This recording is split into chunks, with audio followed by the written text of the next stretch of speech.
ஏதோ பல பிரச்சனைகள் பல திருப்பங்கள் அப்படின்னு சொல்லிட்டு இப்போ வந்து பாண்டியன் ஸ்டோர் சீரியல் கொஞ்சம் லைட்டாக சூடு பிடிக்குது. ஏன் அப்படின்னு வந்து பார்த்திங்க அப்படின்னா, ஒரு பக்கம் வந்து ராஜி டியூஷன் எடுக்கிறது யாருக்குமே தெரியாது, இது மீனாவுக்கு மட்டும் தான் தெரியும். இதில் வேறு வந்து நிறைய பிரச்சனைகள் அடுத்து அதில் வரப்போகுதுங்கிறது நமக்கு தெளிவாக தெரியுது. ஏன்னா வந்து எதிர் வீட்டுக்காரங்களும் எப்படி வந்து எங்கள் பிள்ளைய வந்து வேலைக்கு அனுப்பி டியூஷன் எடுக்க விட்டு சம்பாதிக்கிறியாடா, வெக்கமா இல்லையா அப்படின்னு பாண்டியனை கேட்பாங்க.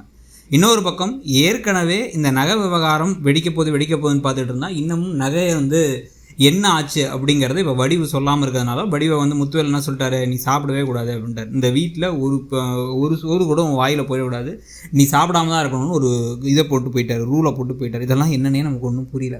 உடனே இருந்தாலும் வந்து இவங்க சாப்பிடாமல் இருக்கலாம்னா எத்தனை நாள் இருக்க முடியும்? 2 வேளை இருக்கலாமா, 3 வேளை இருக்கலாமா, 4 வேளை இருக்கலாமா? 2வது நாள் மதியானமே வந்து மயங்கி விழுந்துருவாங்க. மயங்கி விழுந்து ஹாஸ்பிட்டலில் சேர்க்கும் போது தான் தெரிய வரப்போகுது நகைக்காக தான் இவ்வளோ பிரச்சனையும் அப்படின்னு சொல்லிட்டு வந்து ராஜிக்கு.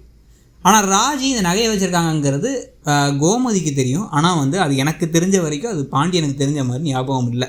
ஒரு வேளை ஆனால் பாண்டியனுக்கு தெரியல அப்படின்னா அவர் இன்னமும் கடுப்பாவார். எங்கள் வீட்டு நகையை ஏற்கனவே அவன் பையன் தூக்கிட்டு போனான், இது இல்லாமல் வந்து எங்கள் அண்ணியோட நகையை வேறு திருடி கொண்டு போய் வச்சிருக்கிய, வெக்கமா இல்லையா, எப்படி தான் நீங்களாம் மானச மாதிரி சுற்றிட்டு திருறேன்னு சக்திவேல் ரொம்ப பேசி குமரவேல்லாம் அசிங்கப்படுத்தி சிரித்து எல்லாம் கேட்டு பாண்டியன் கொந்தளிச்சு, இந்த பிள்ளைங்க வீட்டுக்கு வந்தனால தான் பிரச்சனை, என்னோடய ஃபேவரட் மருமக தங்கமயில் பாரு 5000 ரூபாய்க்கு 3 நாளுக்கு வந்து சாப்பாட்டோட சூப்பரான ரெசார்ட்டில் போய் தங்கிட்டு வந்திருக்கா அப்படின்னு வந்து பாராட்டி பேசி இவங்களை திட்டி ராஜிட்ட உடனடியாக போய் அந்த நகையெல்லாம் எடுத்து கொடுத்துரு, இப்போவே எடுத்து கொடுத்துரு, இல்லைனா அந்த வீட்டுக்குள்ளே நீ இருக்காது, அந்த வீட்டை விட்டு வெளில போ அப்படின்னு சொல்லி கடைசியாக வேறு வழி இல்லாமல் அந்த நகையை எடுத்து கொடுக்கலான்னு போகிறது, அந்த நகையை எடுத்து கொடுக்கும்போது பற்ற அவமானங்கள், அதில் வரக்கூடிய பிரச்சனைகள் இதெல்லாம் நடக்க போகுது. ஒரு கட்டத்துக்கு மேலே இந்த வடிவோ இல்லை வந்து அந்த பாட்டியோ இவங்க 2 பேரில் யாராவது ஒருத்தங்க இந்த வீட்டுக்கே வந்து தங்கிடுவாங்களாங்கிற கேள்வியும் நமக்கு இருக்குது. ஒரு கட்டத்துக்கு மேலே வந்து இங்கே தங்கிட்டு பாட்டியாச்சு அட்லீஸ்ட் இதுக்கப்புறம் இங்கே இருக்க முடியாது, என் பொண்ணு வீட்டுக்கே போகிறேன்னு கோமதி வீட்டில் வந்து இருக்க, அதை வச்சு நிறைய பிரச்சனைகள் நடக்கிறது அப்படின்னா அடுத்தடுத்து விஷயங்கள்லாம் வரப்போகுது.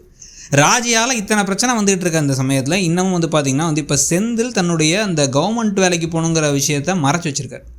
அவர் யார்கிட்டையும் சொல்லாமல் வேறு வச்சு திருன்னு முடிச்சுட்டு உட்காந்துருக்காரு. ஒன்லி அது மீனாவுக்கு ராஜி கதிருக்கு மட்டும்தான் தெரியும். இந்த விஷயம் பாண்டியனுக்கு தெரிய வந்தால் அதுக்கும் அவர் கொந்தளிப்பார், சும்மாவே எல்லாத்துக்கும் கொந்தளிப்பார். இது எல்லாத்தையும் விட இப்போ 10,000 ரூபா காசை வந்து கதிர் திருடினாரு அப்படிங்கிறது எப்படி இருந்தாலும் சீக்கிரம் தெரிய வரப்போகுது. இந்த மாதம் முடிஞ்சு அடுத்த மாதம் ஏதோ ஒரு காசை போட போகும்போதோ இல்லை அடுத்த ஏதோ ஒரு உள்ளார வந்து அமௌண்ட்டை போடும்பொழுது இவ்வளோ அக்கௌண்ட் இருக்குன்னா அக்கௌண்ட்டில் இல்லையே 10,000 ரூபா குறைவாக இருக்கே, இவ்வளோ இருக்கணுமே அப்படின்னு யோசிச்சு பார்த்து எப்படி போச்சு, 10,000 ரூபா நான் அனுப்பியிருக்கேன், யாருக்கு அனுப்பியிருக்கேன், அதுவும் கதிருக்கு ஃபோனில் வந்து அனுப்பியிருக்கேன், அதுக்கு நான் அனுப்ப வாய்ப்பே இல்லை, இந்த டைமில் தான் அவன் வந்தான் அவனே எடுத்துக்கிட்டான் அப்படின்னு வீடு வந்து அவரை வேற பலார்னு அரைஞ்சி எதுக்காடா பண்ணேன்னு சொல்ல, அவர் அவங்க அண்ணனை காப்பாற்றுறேன் பேர் வழின்னு சொல்லாமல் இருக்க, சரவணன் அப்போவாச்சும் உண்மையை சொல்லுவாரா, தங்கமயில் செஞ்ச ஒரு தப்பை சொல்லி இப்போவாச்சும் வந்து பாண்டியனுக்கு உங்களுடைய பர்ஃபெக்ட் மருமக ஏதோ வானத்துலேருந்து குதிச்சு வந்தாங்கன்னு நினைக்கிறீங்களா, அவங்க பர்ஃபெக்ட்லாம் இல்லை, அதுவே ஒரு ஃப்ராடு தாங்கிறது தெரிய வருமாங்கிறத பார்க்கலாம். நீங்கள் என்ன நினைக்கிறீங்க, கதை எப்படி போகுதுன்னு நினைக்கிறீங்கிறத சொல்லுங்கள். தேங்க்யூ.